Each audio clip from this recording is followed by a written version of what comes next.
sendiri di Mekah membahas tentang bagaimana sih symbiosis gitu ya, revealed knowledge dan acquired knowledge-nya.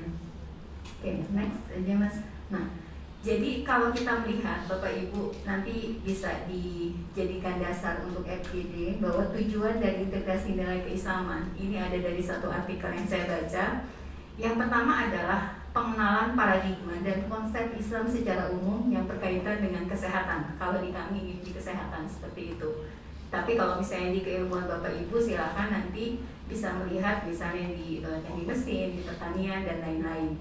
Yang kedua, tujuan dari integrasi keislaman ini sebenarnya adalah memperkuat keyakinan. Jadi misalnya kalau di kami di keperawatan, kami menginginkan bahwa yang lulusan itu adalah perawat muslim gitu, ada embel-embel muslimnya yang nanti akan betul-betul terintegrasi nilai-nilai keislamannya di situ. Sehingga yang kedua tujuannya adalah memperkuat keyakinan, kemudian iman melalui studi tentang tanda-tanda Allah gitu ya dalam tubuh manusia. Kemudian yang ketiga adalah menghargai dan memahami aspek fikihnya, kesehatan dan penyakit dalam Islam. Yang keempat, kalau di kami tujuannya adalah memahami masalah sosial dan praktek dan penelitian kesehatan. Tadi sudah dibahas sedikit oleh Pak Kanta bahwa memang masih sangat sedikit ya penelitian-penelitian yang judulnya ke arah keislaman seperti itu. Kemudian yang kelima adalah menerapkan etika profesional dari perspektif Islam. Nah, ini adalah beberapa integrasi yang memang yang harus ada gitu ya. Dalam satu artikel saya baca, untuk mengintegrasikan Islamic values in the nursing curriculum itu ada integrasi tidak hanya di proses pembelajaran Bapak Ibu, tapi integrasi juga pada level dosen gitu. Jadi jangan sampai misalnya Bapak Ibu meminta mahasiswanya kalau di FKIK itu hafal juz 30, bukan 30 juz 30 dan surat Al-Mulk gitu. Nah, jangan sampai dosennya malah nggak hafal gitu, seperti itu. Jadi integrasinya juga kita juga menyasar kepada dosen, tidak hanya di proses pembelajarannya. Kemudian ada integrasi antar disiplin ilmu. Jadi misalnya kalau di kami, misalnya kita membahas tentang fikih ibadah untuk orang sakit gitu ya, itu masuk ke keperawatan medikal bedah gitu. Tetapi bagaimana kalau pasien itu lansia? Itu nanti ada integrasi dengan keperawatan gerontik kalau tempat kami. Bagaimana fikih ibadah lansia yang sakit seperti itu. Nah, itu dibahas bisa menarik untuk kasus mahasiswa. Kemudian ada integrasi pada proses evaluasi. Next. Ini kita lewatin saja.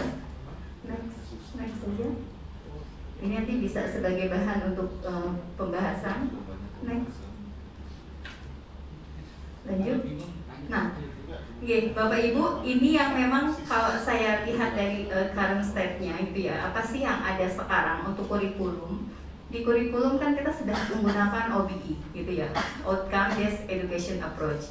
Pertanyaannya adalah apakah bisa integrasi keislaman itu kita masukkan ke OBE? Nah, salah satu artikel yang saya baca, jadi kalau kita melihat kurikulum OBE ini kan memang, next Mas, kurikulum OBE ini kan memang dia diadopsinya memang sudah global ya, tidak hanya di Indonesia gitu. Dan dia prosesnya memang lebih ke arah bagaimana melihat capaian akhir, tujuan proses pembelajaran itu sendiri gitu. Nah, elemen penting dari OBE ini adalah bagaimana kita identifikasi kebutuhan, konten kurikulum, strategi pembelajaran, dan metode asesmen. Nah, beberapa artikel menyatakan kok kayaknya sulit gitu menerapkan integrasi keislaman dalam OBE, tapi ada beberapa artikel juga yang menyatakan oh itu bisa dilakukan gitu. Sehingga saya melihat beberapa contoh kurikulum OBE yang memang diterapkan di Malaysia itu sudah bisa mengintegrasikan antara keislaman dengan kurikulum itu sendiri. Contohnya ini, jadi ada yang namanya Integrated Islamic Program Educational Objective. Jadi mereka sudah langsung menyatakan tidak hanya PEO, tetapi sudah EEPEO gitu. Jadi sudah ada Integrated Islamic Programnya. Jadi sudah dijelaskan di sini bahwa contohnya ini di IAUM gitu. IAUM itu mereka sudah menjelaskan bahwa mahasiswa saya lulusannya adalah akan seperti ini gitu. The graduate has integrated holistic Islamic essence in their professionalism gitu. Jadi mereka sudah menggambarkan secara gamblang gitu, oh lulusan saya ini akan seperti ini. Sudah ada tulisan integratednya. Kemudian selanjutnya untuk yang program learning outcome-nya itu juga mereka menamakannya Integrated Islamic Program Learning Outcome gitu. Jadi sudah seperti itu. Walaupun mereka memang bukan di Fakultas Agama Islam misalnya, tetapi mereka sudah membuat contoh IIPLO seperti ini. Jadi semuanya memang berdasarkan Islamiknya. Contoh kalau ini kami ambil dari IAIUM. Jadi misalnya yang PILO yang pertama itu adalah Demonstrate Comprehensive Islamic Knowledge that is relevant to nursing gitu.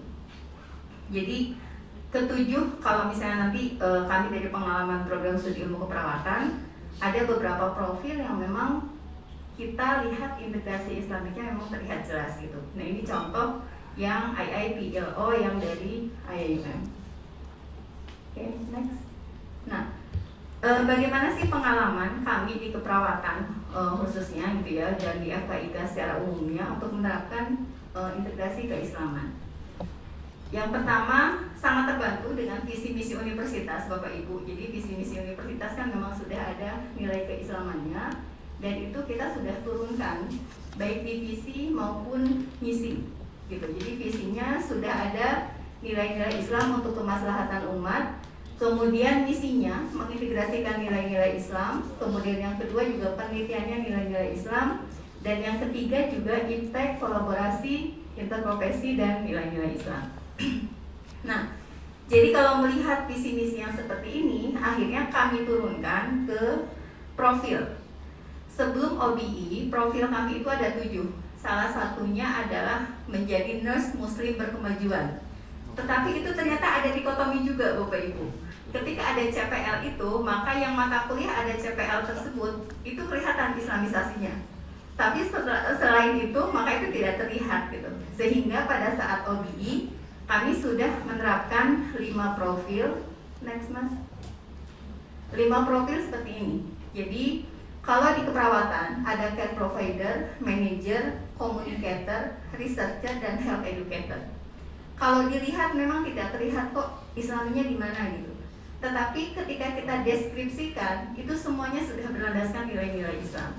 Jadi kami harapkan dari visi, misi, tujuan sampai ke profil itu kita sudah betul-betul mengintegrasikan nilai-nilai Islam dalam pembelajaran. Jadi kalau lulus mahasiswa kami ketika menjadi manajer, ya manajer yang Islami seperti itu.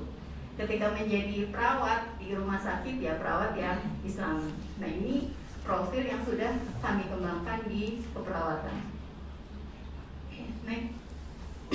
Nah sehingga ketika sudah turun dari profil ke CPL, CPL-nya pun seperti itu. CPL-nya juga ada integrasi nilai-nilai keislamannya, seperti itu. Dan saya yakin mungkin semuanya di sini pun sudah seperti itu. Di setiap prodi atau di setiap fakultas ada kaitan antara integrasi ilmu dan teknologi dengan nilai-nilai Islamnya. Kalau di sini ada 2 CPL, CPL 1 dan CPL 3 yang memang itu terintegrasi dengan nilai-nilai Islam.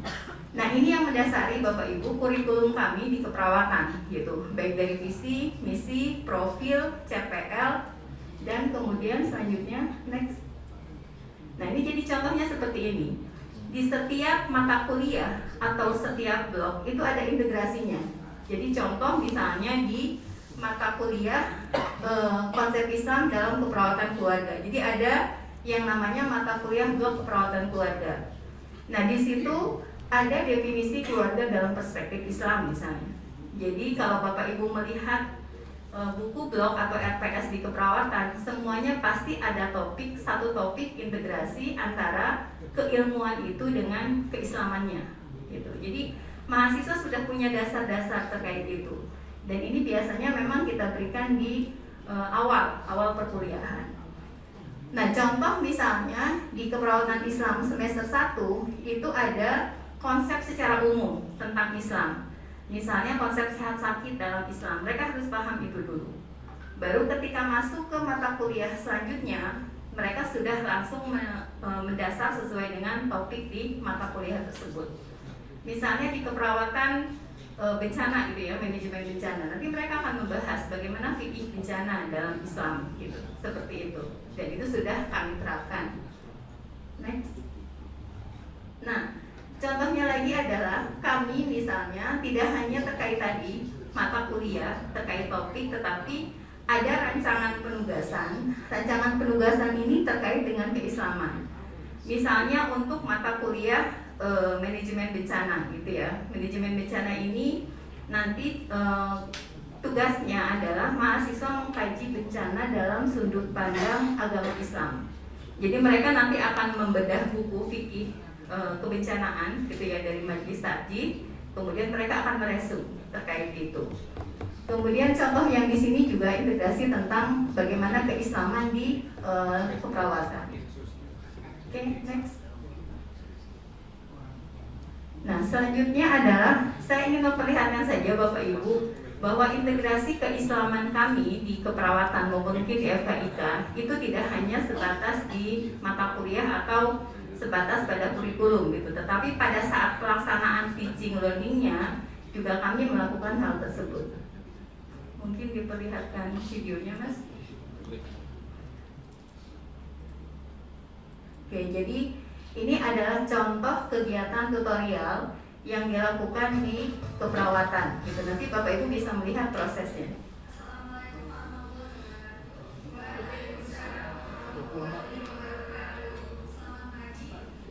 Nah, jadi kalau dilihat di FKIK itu nanti kami ada poster-poster, itu adalah hafalan surat di semester itu.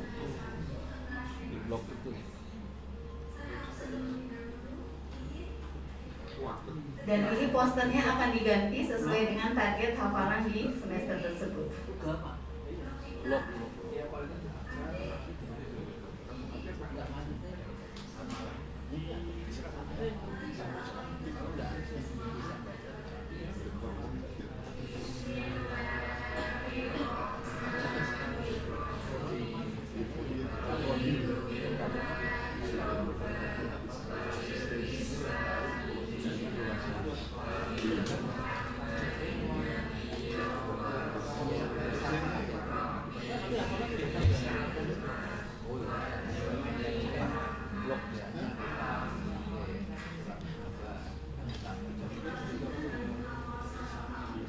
Oke, jadi setelah ini adalah kegiatan hafalan bersama sesuai dengan target di semester itu.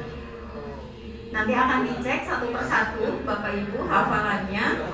Kemudian setelah itu yang terakhir mungkin dicek terakhir. Nah, di sini di terakhir itu ada yang namanya, kalau kami learning objektifnya Islamic Review Knowledge Bapak Ibu. Jadi dari kasus itu mereka harus mencari ayat Al-Quran yang berkaitan dan kira-kira apa isinya gitu, makna yang ada di situ.